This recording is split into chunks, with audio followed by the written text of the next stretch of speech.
रंतिदेव ये महाराज है, राजा है, क्षत्रिय है, जो जन के नेता है। तो कैसे आइडियल होना चाहिए राजा ने, कि वो कैसे परम कल्याणकारी की परिभाषा हमें सिखाते हैं कि ये ऐसा राजा है अपने जनता के लिए, परम कल्याण के लिए फिर से सर्वश्रेष्ठ भगवत धाम ऐसे जीव रिटर्न जाए, इसलिए वो उपास करते हैं। ऐसे ये 48 दिन का उपास, और वो कैसा उपास, बिना जल का, बिना अन्न का। अगर हम एक दिन अन्न सिर्फ पानी से रहे तो भी हमारी स्थिति क्या होती है। तो ये राजा ने बिना जल बिना अन्न के 48 दिन का उपवास किया।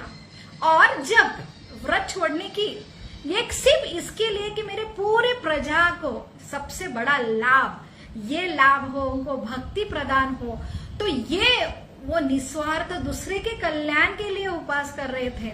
और जब उपवास छोड़ने की जब टाइम आया, समय आया, और ऐसा ये राजा के सारे जो घर वाले थे वो भी ऐसे राजा को फॉलो कर रहे थे, उन्होंने भी उपवास पकड़ा था, लेकिन अभी बहुत क्षीण हो चुके थे बिना अन्न बिना पानी से।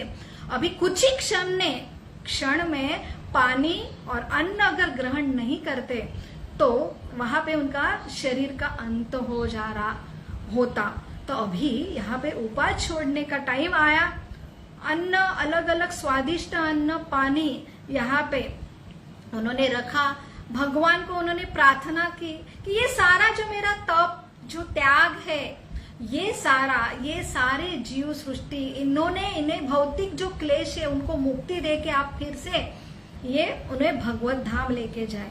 तो ऐसे समय में उनके द्वार पे जैसे वो प्रसाद पानी ग्रहण करने के लिए जाते हैं तो टक टक आवाज आती है। वहां देखते हैं तो एक ब्राह्मण जहां पे भिक्षा मांगने के लिए आते कि मैं बहुत भूखा हूं राजा, मुझे अन्न दो।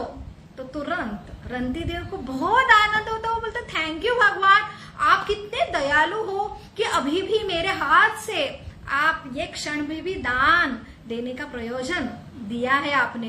तुरंत जो हिस्सा उन्होंने प्लेट में लिया था उसका आधा हिस्सा तुरंत ही ब्राह्मण को दिया।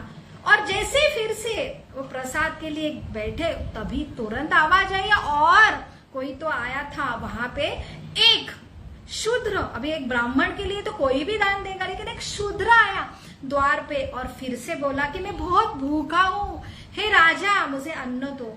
अभी आधा जो अन्न था उसका भी 50% उन्होंने वो जो शूद्र था उनको दान दे दिया। अभी सिर्फ 1/4 पार्ट बाकी है। और जब राजा बैठा तभी और आवाज आई तो वहां पे देखा ऐसा एक अनोखी व्यक्ति वहां पे अपने कुत्ते को लेके आया और बोला, हे राजा मेरे कुत्ते बहुत भूखे हैं, इन्हें अन्न की आवश्यकता है। तो वो बचा कुचा 1/4 पार्ट भी उन्होंने जो है दान में दिया। और वहां पे वो भगवान को फिर भी थैंक यू बोल रहे कि आपने मेरे हाथ से कितना दान करवा दिया। लेकिन अभी शरीर की क्षमता क्षीण हो रही थी, बिना जल बिना अन्न थे, अभी सांस भी कम चल रहा था। अभी सिर्फ पानी अगर पीते तो थोड़ा संभल जाते, वैसे ही पानी पीने के लिए राजा जाता है तभी और कोई आता है। तो वहां पे जो चांडाल जो कुत्ते का मांस खाता है ऐसा व्यक्ति वहां पे आया, राजा को आवाज दे रहा है, राजा मुझे बहुत प्यास लगी है, आप मुझे पानी दो। और तुरंत राजा अपने हाथ का पानी भी उसे जो है दान में देते हैं और उसी क्षण कोलैप्स हो जाते हैं।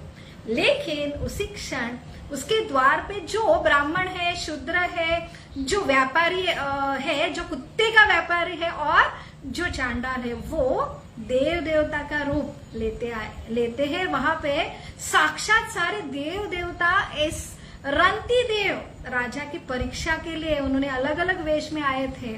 तो वहां पे उन्होंने परीक्षा ली और तुरंत उसको वो है जीवन दान दिया और वो बहुत प्रसन्न हुए कि सही में आपकी परीक्षा पृथ्वी पे भी ऐसी है, इस सही में दान जो दूसरों के लिए दान देते हैं, ऐसे कल्याणकारी राजा के लिए हम परीक्षा लेने के लिए आए। और हे राजन, आप ये पूरे परीक्षा में जो है सफल हुए, आपने ऐसा उदाहरण सेट किया कि कैसा दान होना चाहिए।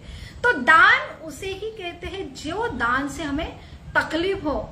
हमारे पास बहुत संपत्ति, थोड़ा सा हम दान देते हैं, हमको लगता है मैं दानवीर हूं, लेकिन उसे दान नहीं कहते हैं। ऐसा दान जो हमारे लिए बहुत कष्टदायी हो, वो हम दान देते हैं। और सर्वश्रेष्ठ दान जो भगवान के जो है प्रेम प्राप्ति के लिए निस्वार्थ रूप से जो सर्वश्रेष्ठ दान है।